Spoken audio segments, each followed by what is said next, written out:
Welcome to Logical Logistics with your host, Joe Becht. Logical Logistics is your source for news, information, and best practices for all things logistics.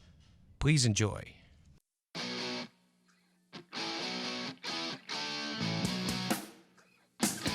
This is Logical Logistics, where we cover shipping, supply chain, logistics, and everything in between. Welcome to the show.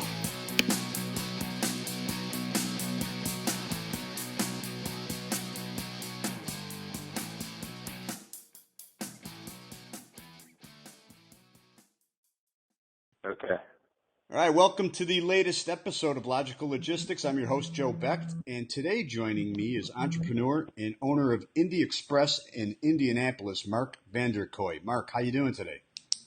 I'm good, Joe. How are you? Thanks for having me on. I'm doing great. Yeah, I'm glad you could come on because Indianapolis is such a wonderful city. It's close to Chicago, where I'm located at. And it's just a fascinating. We're the crossroads of America. Yeah, it's a fascinating market, and there's a lot of things that Indianapolis has done better, in my opinion, than Chicago has. You just look at certain aspects financially and aesthetically, and I really like the town. So, Mark, It's a great town. tell me, give me a little background on yourself. Where do I start here? So, I really consider myself being, like you said, I'm an entrepreneur, but I've been in the logistics business, kind of roughly in the logistics business for years now. Started right out of college, so around 1990, and I joined a technology leasing company. I'm not a tech, even to this day. Don't really know much about computers, but joined as a leasing person. So I thought I would be almost like a banker and write leases and be in finance. That was my background. So joined a small computer leasing company. And about the second day on the job, they said, you know what? We have all this equipment coming off lease, and we want you to handle that, maximize its value, provide logistics from getting it out of the buildings and for our off-lease customers. And so at first I was thinking, well, that's the last thing I want to do. But then I really got into it and realized, the whole logistics was really challenging. And I guess that at that time it wasn't called this, but now it's called reverse logistics. All right. So, is working with our clients at the time and getting all this equipment out of their buildings without interrupting their customers or their business. So it was really a logistics solution. And then separate from that was selling and remarketing all the off-lease equipment. So really got involved in that, loved doing that, did that for about 10 years. And then for a variety of reasons, the vision of that company became a little foggy for me. We had a young family at the time and decided to join a transportation company out of Grand Rapids, Michigan, and with a job to build up the state of Indiana for them in the trailer rental business. So was in still logistics, but it also used some of the terminology of the leasing experience. So I moved down to Indianapolis to do that and really loved getting that going. We got about 400 or 500 trailers being leased out, and really enjoyed getting that going. Now to your timeline, when did you join this company? So joined this company in about I guess it was 1998. Okay. Or so, and then did that for about I guess 2 years to 2000, and it was a successful branch here in Indiana, and yet the company itself was a small company, like I said, owned by a trucking company based out of Grand Rapids, and then kind of missed the wheeling and dealing really of that, working with the customers, that reverse logistics. So decided in 2001 to start my own business, and I started a business with really the mission to help companies move and remove their surplus and idle assets. And this could be furniture, this could be computer equipment, which I had experience in, this could be medical equipment, this could be all kinds of different things. So that company was called Asset Forwarding. All right. And that had started out of my garage. In fact, our first customer was a bank in Chicago, not too far from where you are. So, and I played, one of those roles that a lot of us have to play, where you're dressing in a suit and tie to get the deal, and then changing the parking lot to a T-shirt and jeans and try to look sharp as a professional mover, and load up the van, and then get all the equipment out of there. And then turn back into a salesperson again to sell all the equipment and repurpose the equipment. So did that. We had steady growth, went from my garage to 6,000 square feet to 12,000 square foot warehouse, and then to a 40,000 square foot warehouse. Now, with the idle assets that you're removing, how did that work? Were they a company you'd go in there, contact them? Would they pay you to take their assets, or how would? Well, we had a little bit different model. So today that industry is the electronic recycling industry. Yeah. At that time, even though it doesn't seem like it was that long ago, this is 2001, it really wasn't called the electronic recycling. In that vision with the retired assets, I should point out that because my connections were in the computer business, that it really became an electronic recycling company. Yeah. And so we didn't do much with furniture and other types of idle assets, machinery and that kind of stuff. We really kind of ended up focusing on the computer side of things. So a lot of people were taking things for free.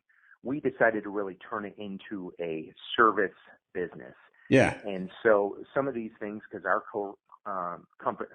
focus was Fortune 1000 large hospitals and large organizations. So they would have 3 to 4 year refresh programs. So a lot of times this computer equipment was pretty valuable when it was coming out. So even though they would call it recycling, I think when a lot of people think of recycling, they think of end of life. And, right. Well, this is just junk. What am I going to do with it? My TV doesn't work. I should recycle it. That kind of thing. Yeah. This was really a working asset. And so we had to be very careful on the logistics side to remove it. And we, once everybody figured out there was a data capturing device in almost everything that comes out, from a printer to a CPU to a laptop, that kind of changed the industry, changed our company, because we had a lot of different eyes on our service. It wasn't just Billy Bob in the pickup truck taking the stuff away. It was, hey, this is a professional service, even more professional in a way than the furniture removers, because this is our data. When you're talking healthcare, you have HIPAA violations kind of walking out the back door with who knows what on the hard drives. Yeah. And people were experimenting with drilling hard drives, and we got involved in the forensics of that and saying, well, just drilling it doesn't remove all the information on the platter. So we got into the shredding business, and then we got into, well, it has to be shred to Department of Defense standards. It had to be shred to a, less than a quarter inch, and we're trying to get it down to an eighth of an inch. So we really ended up being a kind of a high-level service company.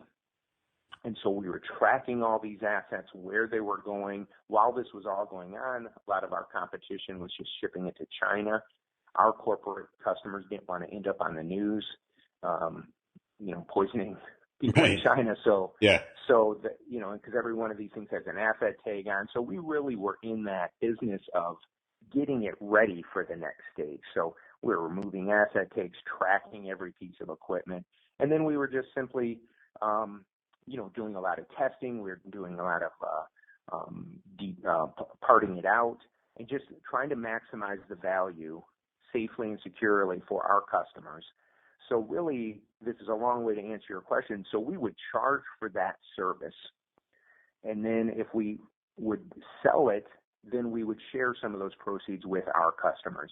Okay. So in the end, they were getting maximum value, and we were, still getting paid for the services that we provided. Right. Okay. So then, the company was, a small company, right, but still successful.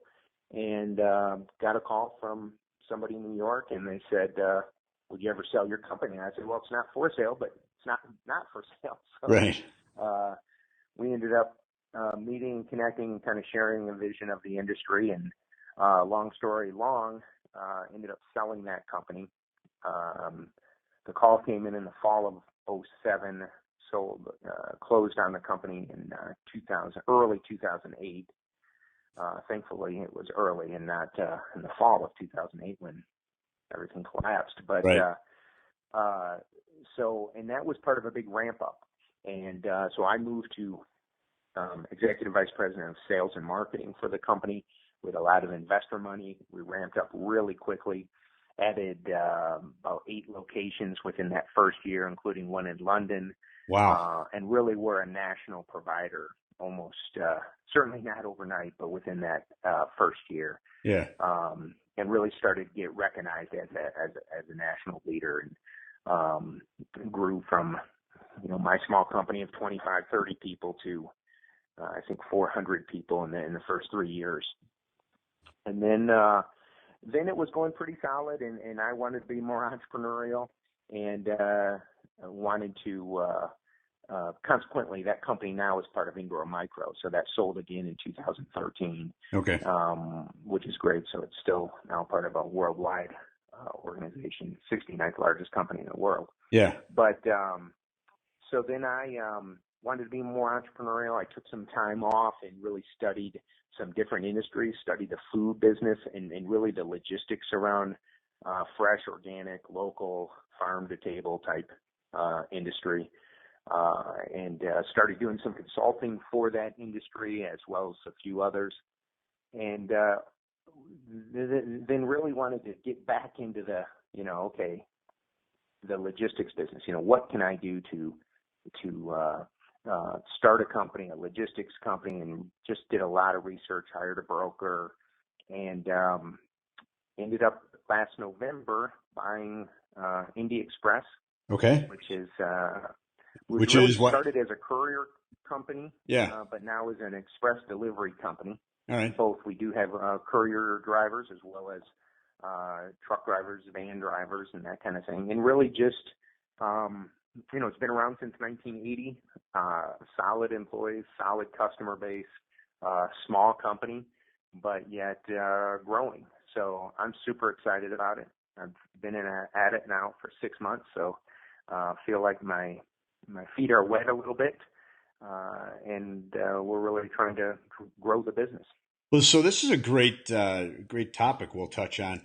This is an older company, and you are a young guy who has came from different recycling to logistics of food, a lot of great background, and decided to buy this old company and rejuvenate it. So the process of finding it through the broker, how did that work? Well, that went well. And if you've ever done that, it's just an emotional roller coaster, because if you're like me, you get excited about a lot of different things, and you see. I like to think of myself as a pretty positive person, so you see a lot of potential in a lot of different small companies. I was looking for a smaller company. So because of that, you have a lot of family-run companies. You have companies that have been in their second generation and looking to get out. You have what I would call, and I really was looking for these industries, service industries, logistics industries that are not the sexiest industries. I wasn't looking for the latest and greatest software company. I was looking for a service company. And when you're looking for a small service companies, you see a bunch of potential. You see a lot of times where companies and families have been running them the same way for 30 years, haven't really spent money on technology. They haven't really explored other avenues for their business. And that's kind of, that inspires me. That kind of, I love looking at that. But because you love looking at that, you do get on this roller coaster. And so anytime the broker would bring, hey, I got this business. I mean, we looked at pallet companies and trucking companies and inventory companies, and you start looking at them. You spend a lot of time and energy looking at these companies and going, oh, well, if we took control of this, we could do this, we could do this, we could do this, and then towards the end of the due diligence, all of a sudden you find out, something that you weren't expecting, or they, can't justify their price, or there's just something that comes up and the deal falls flat. And so then you start the whole process over again. Yeah. So when I got the call, and really how the call came in was, hey, I've got a courier business. It's smaller than you were thinking of, but it's been around for a long time, and it's pretty solid.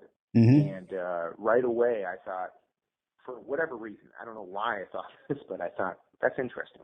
Yeah. Because again, I think to have that platform and that foundation of a logistics company, whether it's a trucking company, whether it's warehousing or something like that, you can build a lot of things from that. And I think a lot of us, you included, in this logistics business, really every day could be something great. Every day you could get one of those calls from one of your customers or a new customer, putting you in a slightly different, path than maybe what you were thinking. You still got to be focused, but it's a pretty broad industry. So, sure. I'm excited about the future. I think we, like I said, have a good base, but there's a challenge too. We got to get it going. So. Yeah. So what's your area of coverage? So if Indianapolis is. We consider Indiana in the touching states of Indiana. Okay. Now, that being said, we do a lot of, trips up to Chicago and in the big cities. But with, the nice thing, and you hinted at it about Indianapolis, is, we're 2 hours from Louisville. We're hour and a half from Cincinnati. We're 3 or 4 hours from St. Louis. We're 3 or 4 hours from Chicago. We're, 5 hours from Cleveland. So we're in a good location for this type of business. Right. And I would say, to be honest, just continuing to look for niches and that kind of thing. I mean, right now, our niche, if you will, is too broad, and that's, great service and fast delivery. Well, you could talk to, a ton of people and they would say the same thing. But I think if we can find a niche, that would help things. Yeah. So, what are your challenges right now? Transitioning. I think that is the challenge. I Okay. think that challenge is, talking to other people in the industry, and even when I say industry, I'm not even sure what I mean by that industry, because I think, this business started as a courier business. Yeah. And that courier business has changed, with Uber and, independent contractors running all over the place. Anybody with a car can be in that business. That's a tough business. So there's a lot of those type of companies that are now looking at expedited services with trucks, but a lot of them don't want to get into that. So, I think the challenge is exactly that is, what is our niche? What is our elevator speech? Right. It's a little too broad to say, hey, if you need, whatever you need, we'll get it there fast. Yeah. Maybe that's what it is. Right. But when you talk to industry leaders, typically they have a niche, whether it's furniture or computers or, something that is kind of their niche. And like with any small companies, a lot of your revenue comes from, 5 or 6 customers. Yeah. And often those 5 or 6 customers develop you into some sort of niche. So I think the challenge is, for me right now, is to update the technology, update the vehicles, and just, get a good base, and then we can really work on that niche. So, right. Kind of a 2-step approach. You really jumped ahead. I wanted to talk to you more about the business, but you really jumped ahead as far as how I usually wind up the show, because the term logistics is so all-encompassing. And if all my listeners out there, this is our 14th episode, and I say it every episode, but it's so true. And you just stated that. You probably stated it just as well as anyone else, or better than most of my guests. So with that being said, how would you define logistics? Well, that's a great question. I mean, because like you said, that term it reminds me of when people would say recycling. Well, what is recycling? What does that mean? There's so many parts of that process. Right. And I think logistics is the same way. I mean, I would typically define logistics as managing the flow of things, to and from a certain point. And I say to and from because I consider logistics, based on my background, forward and reverse logistics, not just from the factory to the customer, but the returns and that kind of thing. So I think managing that is logistics. Managing that flow of things is logistics. And, there are just so many things. It's almost too broad a word. Right. And I guess that's your point is, it means different things, but what, you can be in the logistics, like even my background, people would say, well, you were in the recycling business. And I would say, no, I was in the logistics business. Right. Because we had to manage that flow, that reverse flow of products. Yeah. So I think, that's somewhat of the challenge of the industry, but that's what makes it exciting too, is because there's always going to be a need. We can all get depressed if we have a bad day or sales aren't up or something like that. But man, you just got to tell yourself, it's all about logistics. This whole country stops if we take logistics off the table. Right. Exactly. Once again, my guest today is Mark Vander Koeoy. He is the owner and president of Indy Express. So, Mark, now that you're with Indy Express, any good stories about deliveries? Anything that really, really exciting that you had to get done and move forward with the company? I think not too many that I want to share. Okay. No, I understand. Yeah. No, but I think if your listeners can imagine taking an old company that's been a solid performer but been around for a long time. Yeah. You put it this way: the first thing I did was order 2 dumpsters. Okay. And that was just to get rid of some things that had just been built up here. So that's probably was the biggest, right. challenge Now, right away. But now back to the service aspects. What kind of services are you offering your customers? So right now we offer, express delivery, Okay. and there's a few points to that. That's same day delivery. We have same hour delivery here in the Indianapolis area. All right. Same day delivery to all the points I mentioned throughout the surrounding states. Yeah. And that's box truck, van truck, and vehicle deliveries. Okay. Our niche is we have our own employees and our own cars. And so we like to think the image is a little bit better. Got new uniforms for everybody. And so our tagline is when it matters. So we want people to use us when it's critical, and they know it's going to get there. That's the challenges. You got to prove that you're only as good as your last delivery, as you know, as your customer, as your guests know. You're only as good as your last delivery. So we have a great reputation, but we got to prove that, every single day for us to grow. All right. And your tagline again is when it matters. That's great. Yep. Indy Express, when it matters. Yeah, Indy Express, when it matters. Thanks for watching our All right, video. Mark, I'd like to Click thank the subscribe you button for joining new us. Once videos again, every it's week Mark and Vander download us Koeoy and from review Indy us on Express. iTunes. Mark, Visit what is the best way for people to www.beslogistics.net get for a more hold of you logistics, and your transportation, and warehousing resources. The best Thanks way for really watching. is, call our number. Okay. It's a little bit old-fashioned, but that's still the best way. We answer it all the time. Live voice, 317-635-4910. Okay. 317-635-4910. You can find us on online at Indy-Express, Indy, INDY -Express, EXPRESS.com. Okay, great. Once again, that's Mark Vander Koeoy. You can reach him at 317-635-4910, correct? Yep, that is correct. And it's indy-express.com. Correct. All right. Well, I'd like to thank you for joining us. It's great to talk to you and great to talk to someone in such a thriving area. So good luck to you, and hope to talk to you soon again. Yeah, I look forward to it, Joe. Thanks a lot for having me on. All right. Thanks. Bye. Okay. Bye. Hey, thanks for listening to the show. If you want to drop us a line, email us at becht5@comcast.net. You can leave comments, or if you want to be a guest, becht5@comcast.net.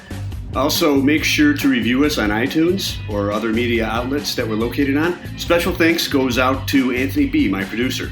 And we'll see you next time on Logical Logistics.